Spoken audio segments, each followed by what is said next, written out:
2000년에 개봉해서 그해 전세계 흥행 2위를 기록하고 그 이듬해 아카데미 시상식 무려 12개 부문의 후보에 올라서 나무주연상과 작품상을 포함한 5개 부문에서 수상을 해버린 문자 그대로 흥행과 비평을 모두 사로잡은 그 영화 글래디에이터. 이 영화가 무려 24년 만에 속편으로 돌아옵니다. 같은 감독님의 연출을 통해서 말이죠. 에일리언, 블레이드러너, 마션 등등등의 영화를 우리에게 선사하신 리들리 스콧 감독님. 근데 이게 말이 속편이지 24년이라는 기간은 길어요. 그러니 이 영화를 보고 자란 분들이 아닌 이상 이 2편, 속편이라 그래도 새로운 영화처럼 느껴질 수밖에 없겠죠. 심지어 1편을 보신 분들이라고 해도 워낙 시간이 많이 지났기 때문에 까먹었을 수 있겠죠. 어떤 내용이었는지. 그래서 글래디에이터 2를 보기 전에 간단히 정리해보는 글래디에이터 1의 주요 흐름과 주요 등장인물 그리고 설정들 바로 시작합니다. 반갑습니다. 이승국입니다. 해외 출장을 갔다 와서 폭발해버린 피부, 바로 피부과 갔다가 집에 와서 그대로 찍는 영상. 그러니까 이거 뭐 덕지덕지한 거 그러려니 하시고요. 중요한 건 글래디에이터라는 거 잊지 마세요. 그리고 언제나 말씀드리지만 글래디에이터 2를 보기 전에 가장 좋은 일은 글래디에이터 1을 보는 거예요. 풀 버전으로. 저도 얼마 전에 1편을 다시 한번 봤거든요. 2024년 기준으로 봐도 정말 잘 만들었고요. 정말 재밌습니다. 몰입감이 달라요. 그러니까 시간 되시면 제발 풀로 영화를 보세요. 제 영상 보고 흐름을 알았다고 해도 이 영화를 보는 건 다릅니다. 이 영화는 정말 달라요. 그래도 시간 없으신 분들을 위해서 먼저 1편의 스토리 흐름부터 정리해 보도록 하죠. 당연히 1편의 스포일러가 가득 들어있을 예정이니까 참고하시고요. 일단 글래디에이터 1편을 정말 간단하게 추격하자면 굉장히 높은 자리에 있다가 한순간에 모든 것을 잃어버리는 어떤 인물이 처절한 복수극을 하는 그런 내용이에요. 디테일을 좀 얘기해 보도록 합시다.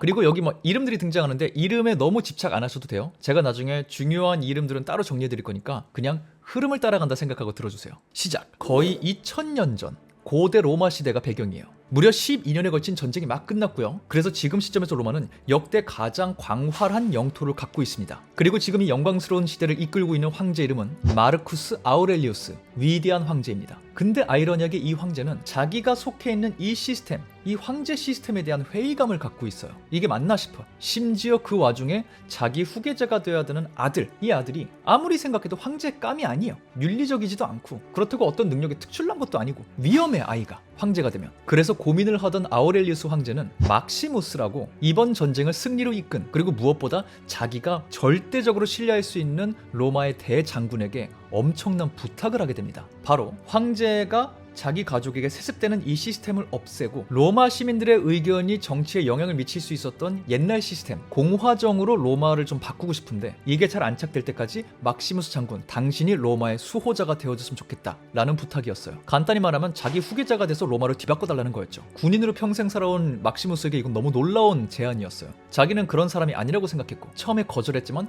황제가 거듭 부탁하니까 잠깐 내가 고민을 해보겠다, 시간을 갖기로 합니다. 근데 이 사이에 아우렐리우스 황제의 아들, 그 망나니 코모두스가 이 사실을 알게 돼요. 아빠가 나를 후계자로 안 세울 거구나. 황제가 자기한테 직접 말을 그렇게 해요. 아들한테. 분노한 코모두스는 자기 손으로 아버지를 죽이고 스스로 황제의 자리에 오른 뒤 눈엣 가시 같았던 막시무스 장군을 체포하고 처형시킵니다. 그러면 영화가 끝나겠죠? 근데 이 영화의 주인공은 누구다? 막시무스다. 코모두스가 아니에요. 그 말은 뭐다? 막시무스는 안 죽는다. 엄청난 기지를 발휘해서 처형을 피하고요. 부상만 입은 채 그 현장을 도망치는 데 성공합니다. 그리고 목숨을 걸고 자기 가족들에게 달려가죠. 자기가 처형당한다면 가족들에게 위험이 닥칠 건 뻔했으니까. 밤낮 없이 말을 달려서 도착한 집. 막시무스를 기다리고 있는 건 싸늘하게 식어버린 그의 아내와 그의 아들의 시신이었어요. 눈물 콧물 쏟으며 막시무스는 가족들을 매장해주고요. 자기도 기력이 다 빠져서 그 자리에 기절합니다. 그렇게 정신을 잃은 막시무스를 한 노예 상인이 주워다가 프록시모라는 인물에게 팔아버려요. 이 프록시모라는 인물은 과거에 로마의 검투사였는데 굉장히 인기가 많은 검투사로 거듭나게 되면서 당시 황제였던 아우렐리스 황제의 눈에 들게 되고요. 황제로부터 자유의 상징, 대련용 목검을 선물 받은 뒤 자유인이 된 인물입니다. 근데 자기가 아는 건 검투사 3개밖에 없었으니까 지금은 노예 중에 쓸만한 인물들을 돈 주고 사서 검투사로 키워서 검투장에 내보내는, 그걸로 돈을 버는 검투사 트레이너 겸 주인으로 살고 있었죠. 그리고 그런 프록시모의 눈에 노예이긴 한데 묘한 기운과 묘한 눈빛을 갖고 있는 막시무스가 들어왔던 거예요. 당연히 그를 사서 검투사로 만들죠. 그래서 막시무스는 자기의 의지와는 상관없이 상대방을 죽여야만 살아남을 수 있는 검투사들의 경기, 글래디에이터들의 경기에 집어넣어지고 맙니다. 지금 그래서 온몸에 의지도 없고 기력도 없지만 살기 위해 움직이기 시작하고요. 이런 식으로 죽고 싶진 않으니까 상대를 제압하기 시작하고요. 상대를 죽인다는 말이죠. 당연히 첫 번째 시합에서 살아남습니다. 그리고 그 다음 시합, 그 다음 시합 계속 살아남아요. 로마의 대장군이었으니까 머리나 전투력 누가 이 사람을 이기겠어. 어느새 막시무스는 자기 이름을 아무에게도 알려주지 않았기 때문에 스페인 사람이라는 뜻을 갖고 있는 스페니아드라는 별칭으로 그 지역에서 불리기 시작해요. 그리고 점점 유명해지기 시작합니다. 검투사로서. 한편 코모두스 황제는 인기가 없었어요. 로마 시민들이 그를 별로 인정하고 싶어 하지 않아요. 그래서 자신에게 쏟아지는 이 부정적 기운을 다른 데 돌리고자 묘책을 세웁니다. 우리 아버지가 금지했었던 그거, 검투사 경기, 글래디에이터 경기, 이거 콜로세움에서 열자. 몇 달 동안 열어버리자. 150일 넘게 매일같이 이 콜로세움에서 글래디에이터 경기를 하기로 해요. 그럼 이거 보러 오느라 사람들이 자기에 대한 비판을 좀 할 시간이 없어지니까 이게 대성공을 합니다. 사람들이 계속 경기를 보러 가고요. 그 덕분에 선왕 아우렐리우스 황제가 검투사 시합을 금지하는 바람에 어쩔 수 없이 지방으로 쫓기듯이 내몰려서 몰래 경기를 하고 있던 검투사 소유주들이 로마로 모이기 시작합니다. 가장 큰 경기장 콜로세움에서 자기 검투사들을 경기하게 만들기 위해서. 프록시모도 당연히 로마로 오고요. 프록시모의 소유였던 막시무스, 지금은 스페니아드죠. 스페니아드 역시 로마로 오게 됩니다. 원래 장군으로 거닐던 곳인데 노예 검투사로 돌아오게 된 거예요. 아이러니하게. 근데 이때쯤 막시무스의 마음 상태가 좀 달라져 있었어요. 원래는 그냥 죽기 싫으니까 상대방을 죽였고, 이걸 보면 웃고 떠드는 군중들의 화가 나 있는 상태였거든요. 그래서 막 그 사람한테 뭐라 그러기도 해요. 근데 요 시즌 어느 타이밍에 프록시모, 자기 주인과 막시무스가 대화를 하게 돼요. 그리고 프록시모가 어떤 과정을 통해서 자유를 얻게 됐는지 듣게 되거든요. 여기에 막시무스가 이상한 포인트에 꽂혀요. 그리고 결심을 합니다. 지금부터는 살아남기 위한 싸움이 아니라 인기를 얻기 위한 싸움을 해야 되겠다. 나 인기가 많아져야 되겠다, 지금부터. 왜냐? 인기가 많아지면 황제를 대면할 수 있다고 하니까. 우리 주인이 그렇게 자유인이 됐다고 하니까. 그리고 황제를 대면하게 되면 내 손으로 그 황제를 죽여야지. 내가 사랑했던 선왕 아우렐리우스를 죽인 살인자,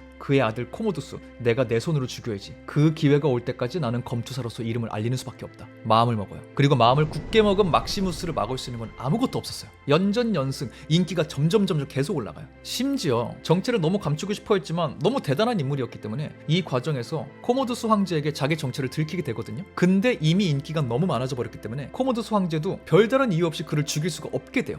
분위기가 그렇게 됐어. 그리고 어느새 스페니아드는 검투사들의 대장이 되어 있던 걸 넘어서 이제는 막시무스로서도 검투사들에게 존경을 받으며 하루하루 살게 돼요. 당연히 코모두스 황제는 더 열이 받겠죠. 재빨리 어떻게든 죽여야 되는데. 그런 와중에 오스티아라는 지역에 막시무스가 명령하면 무조건 그의 명령을 따를 만한 군인들이 굉장히 많이 주둔하고 있다는 사실을 막시무스가 알게 됩니다. 그의 측근들 역시 그걸 알게 돼요. 자연스럽게 선왕 아우렐리우스 황제의 의지를 받들어서 군인들을 데려다가 로마로 들어오자. 저 못된 폭군 코모두스를 폐위시키자. 그리고 선왕의 의지대로 로마를 바꾸자. 이런 계획이 만들어지죠. 안타깝게도 이 계획은 실패로 돌아갑니다. 그리고 또 이 계획 때문에 코모두스 한 번 더 열받았겠죠? 너무 막시무스가 죽이고 싶은 코모두스, 나름의 계획을 세웁니다. 억지로 쟤를 죽일 수 없다면 쟤를 콜로세움에서 글래디에이터 경기 중에 죽게 만들자. 여태까지 계속 그걸 시도했는데 제가 끝까지 살아남으니까 좀 불리한 경기를 하게 만들고 내가 직접 쟤를 상대해서 내 손으로 쟤를 죽여버려야지. 그럼 아무도 나한테 뭐라 못하지. 경기였으니까. 그래서 코모두스로 인해서 경기 전에 이미 치명상, 부상을 입은 상태로 막시무스는 경기에 올라가게 되고요. 콜로세움에서 황제와 1대1 대결을 벌이게 됩니다. 근데 주변에 사실 로마 친위대가 삥 두르고 있는 상태에서 1대1 싸움이었기 때문에 공정한 그림은 아니었어요. 근데 아이러니하게 시간이 흐를수록 친위대에도 막시무스 쪽에 힘을 실어줍니다. 아무튼 막시무스는 죽기 직전의 상황임에도 마지막 힘을 다해서 상대를 제압하고 코모두스 황제를 죽이는 데 성공합니다. 그리고 본인도 기력이 다해서 그 자리에 쓰러져서 숨을 거두게 돼요. 그리고 조용히 영화 내내 계속적으로 등장했었던 엘리시움, 천국이요, 천국. 아내와 아들이 자기를 그토록 기다리고 있는 천국 엘리시움으로 가게 돼요. 그리고 드디어 로마가 아우렐리우스 황제가 그렇게 꿈꿨던 변화의 바람을 맞이할 것 같다라는 암시와 함께 글래디에이터 1편이 마무리됩니다. 네, 이 정도가 간단히 정리해본 스토리의 흐름이고요. 다시 한번 말씀드리는데 풀버전 영화 꼭 보세요. 이렇게만 들으면 그냥 액션 영화의 심플한 스토리 같잖아요. 생략된 게 너무 많고요. 이 말로 전해지지 않는 감정, 이 서사, 굉장한 것들이 있습니다. 이 작품을 에픽 대서사시라고 많이 표현하는데 딱 그 묘사가 어울리는 작품이거든요. 이 작품만이 갖고 있는 무게와 몰입감, 시간 되시면 꼭 확인해 보시길 저는 정말 추천드리고요. 아무튼 우린 다시 시간이 없는 분들을 위해서 주요 작품의 등장인물들과 이들에 관련된 설정들 얘기해 보도록 합시다. 인물은 그렇게 많이 모르셔도 돼요. 왜냐면 1편에 이어서 2편에 등장하는 인물이 2명밖에 없어요. 정정, 등장하는 인물은 3명이고 되돌아오는 배우는 2명. 무슨 말인지 설명드릴게요. 일단 아셔야 되는 인물, 막시무스. 안 돌아옵니다. 죽었잖아 1편에. 하지만 막시무스라는 존재와 그의 행적을 논하지 않고는 글래디에이터 세계관을 말할 수가 없어요. 그렇기 때문에 스토리에 다 집어넣지 못한 그의 어떤 존재감, 설정 살짝 몇 개만 다뤄볼게요. 막시무스 장군, 전투에 나서기 전에 흙을 이렇게 손에 집어서 장난을 좀 치다가 좀 떨어뜨리기도 했다가 냄새도 맡았다가 자기만의 특이한 습관을 갖고 있는 막시무스. 그는 말씀드린 대로 검투사의 삶을 살게 되는 장군인데요. 그냥 장군이 아니에요. 아우렐리우스 황제가 아무나 믿진 않았겠죠. 로마 북부군 총사령관이고요. 그냥 사령관이 아니고 자기가 지휘하는 군인들에게 절대적인 충성, 존경, 신뢰 이걸 다 받고 있는 대단한 장군이에요. 되게 인간적인 사람이고요. 뭐 그럴 수밖에 없는 게 병사들이랑 싸울 때 늘 앞장서서 직접 전투에 뛰어드는 용맹함, 그리고 자기 자신을 살릴 수 있는 전투력, 최대한 많은 군사를 살릴 수 있는 지략, 머리, 병사들 앞에서 거들먹거리지 않는 겸손함, 부상당하고 굶주린 병사들을 긍휼히 여길 줄 아는 인간적인 마음까지 모자라는 게 없어. 아니 차고 넘치게 모든 걸 다 갖췄어. 이 사람이랑 같이 전쟁 나간다? 한번 전투해본다? 싫어할 수가 없어. 심지어 연설도 잘해. 아까 엘리시움 잠깐 얘기했잖아요. 전투 중에 너희가 말을 타고 달리다가 갑자기 햇살 아래 혼자 달리고 있다고 해도 놀라지 말아라. 너희가 엘리시움에 도착했다는 거니까. 우리가 살아생전에 하는 일들은 영원으로까지 기록되고 이어질 것이다. 이런 걸 막 전투하기 전에 듣잖아요. 미쳐버리는 거야. 사기 막 100배 충전. 그냥 이기는 거예요. 혹시 진짜 영화 풀버전 이것 때문에 보실 분들은 보시면 중간중간에 이렇게 갈등과 들판을 이렇게 사람 손이 쓱 쓸면서 지나가는 장면이 있고 뭔가 색깔이 자꾸 바뀌면서 해상신처럼 등장하는 어떤 장면들이 있어요. 성벽에 걸어가는 장면이 있을 수도 있고 이 모든 게 계속 이 엘리시움 얘기를 하고 있는 거다. 막시무스가 떠올리고 있는 혹은 마주하고 있는 혹은 그에게 임박한 엘리시움을 표현하고 있는 거다 라고 생각하시면 몰입하기 쉬우실 거예요. 네, 이런 얘기를 자꾸 하는 이유는 1편을 풀로 보시라는 말씀을 드리고 싶어서요. 꼭 보시고요. 내용 알고 봐도 보세요. 재밌어요. 아무튼 2편에도 안 나오는 이 사람의 이런 설정들이 왜 그렇게 중요하냐? 그가 전설의 장군이자 전설의 검투사이고 코모두스 황제가 그토록 증오했던 인물이기 때문인데요. 그렇다면 코모두스 황제는 왜 그렇게 막시무스를 증오했는가? 자기의 친아버지 마르쿠스 아우렐리우스 황제가 자기보다 더 사랑한 대상이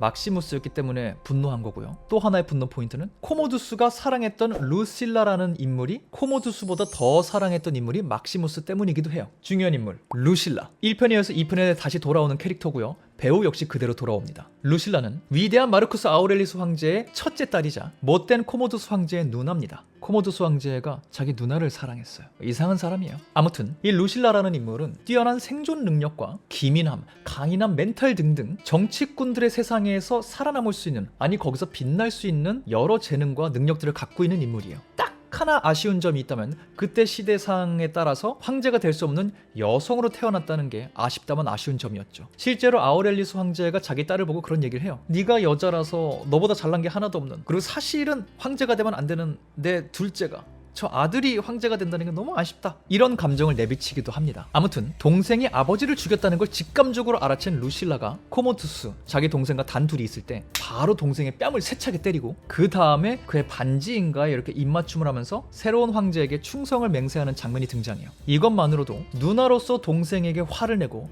바로 이어서 로마의 국민으로서 새 황제에게 충성을 맹세하는 정말 똑똑한 머리를 갖고 있는 사람이다라는 게 한 번에 설명이 되죠. 그런데 이렇게 냉철하고 똑똑한 루실라를 감정적으로 흔드는 약점이 하나 있습니다. 루실라의 인생의 사랑 막시무스. 루실라는 사실 사별한 남편이 있습니다. 그리고 아들도 있어요. 근데 막시무스 장군이랑 막 이런저런 대화를 할 때 계속 관객들에게 이게 설명이 돼요.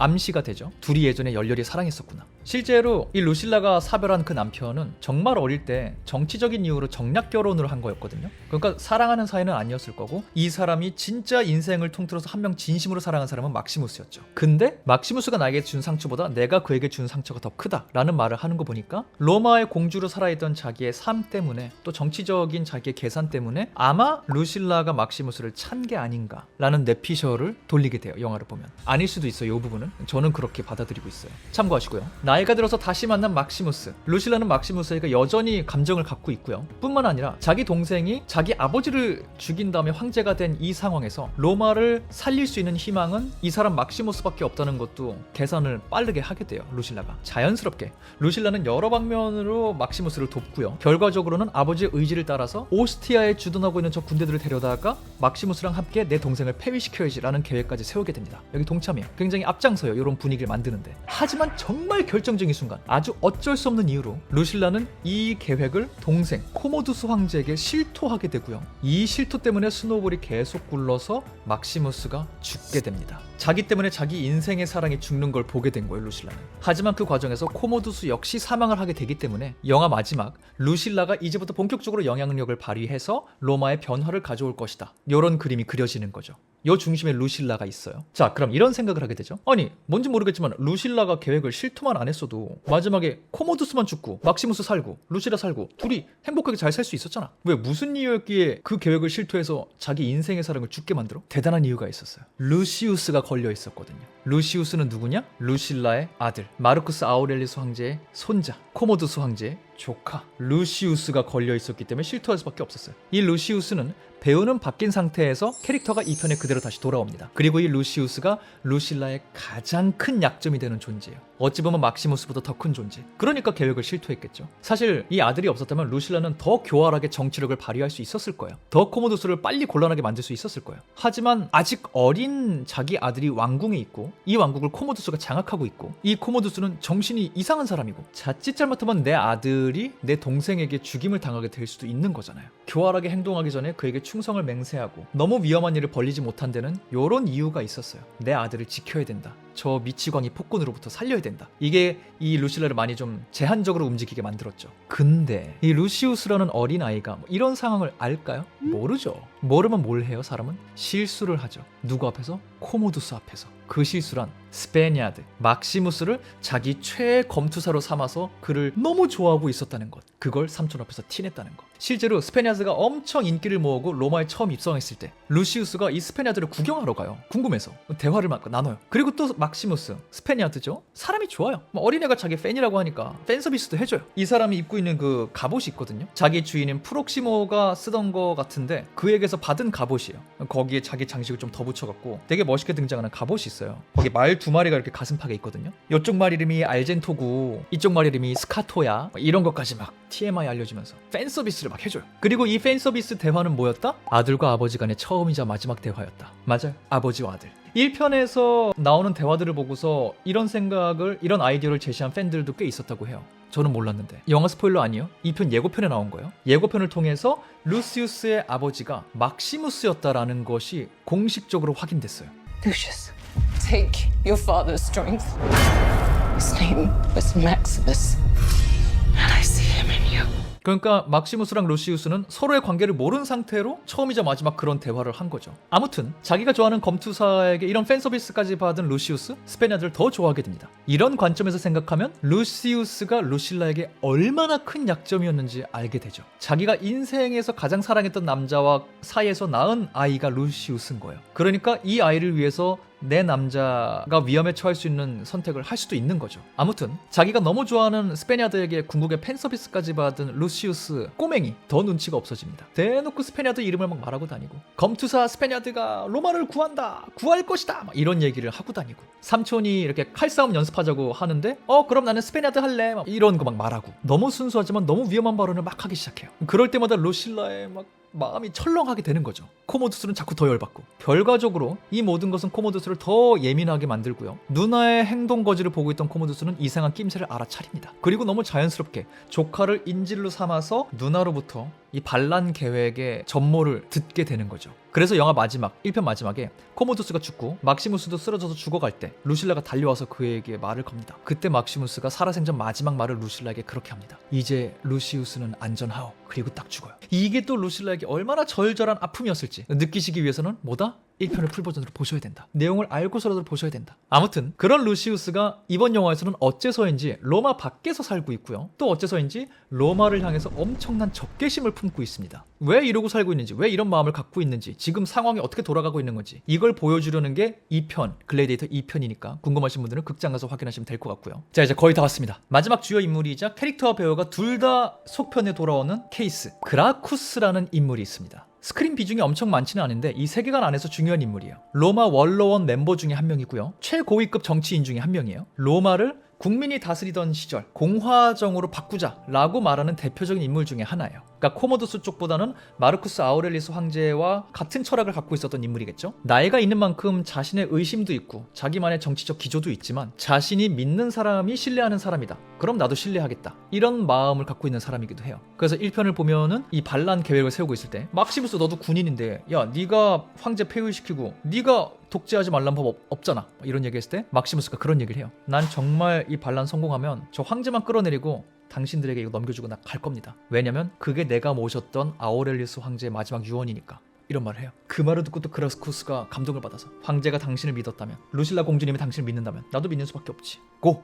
이런 캐릭터. 하지만 이 반란 계획의 낌새를 눈치챈 코모도스가 가장 먼저 체포하는 게 그라쿠스가 되면서 그는 반란 계획에서 먼저 배제되고요. 이것 때문에 루실라가 상당히 많은 일을 혼자 할 수밖에 없게 되죠. 이게 더 많은 스노우볼을 굴리게 되고요. 그래도 체포당하자마자 사형을 당하진 않았기 때문에 마지막에 코모도스가 죽고 루실라의 명령에 의해서 그라쿠스도 살아나게 됩니다. 체포됐다가 그냥 풀려나는 거죠. 그리고 루실라와 함께 영화 마지막 로마의 새로운 변화를 만들어가는 핵심 인물 중에 하나가 그라쿠스가 되지 않을까라는 암시가 또 보여집니다. 그리고 2편에 이 캐릭터와 배우가 그대로 돌아오게 되었으니까 그동안 어떻게 살았는지 설명이 되겠죠. 네, 그렇게 영화 글래디에이터의 주요 스토리 흐름, 주요 인물들 그리고 그와 관련된 설정들 얘기해보았습니다. 부디 이 영상이 글래디에이터 2를 보러 가시는 분들께 도움이 되는 영상이길 바라면서 저는 다음번 다른 영상으로 돌아오도록 하겠습니다. 그리고 거듭 글래디에이터 1편 풀 버전을 제발 보시길 추천드리면서 영상 도움됐다면 구독하고 좋아요 눌러주시고 댓글 달아주시는 거 잊지 말아주시길 바라면서 저는 다음번 다른 영상으로 돌아오도록 하겠습니다. 지금까지 전 천재의 승국의 이승국이었습니다. 감사합니다. 바이바이.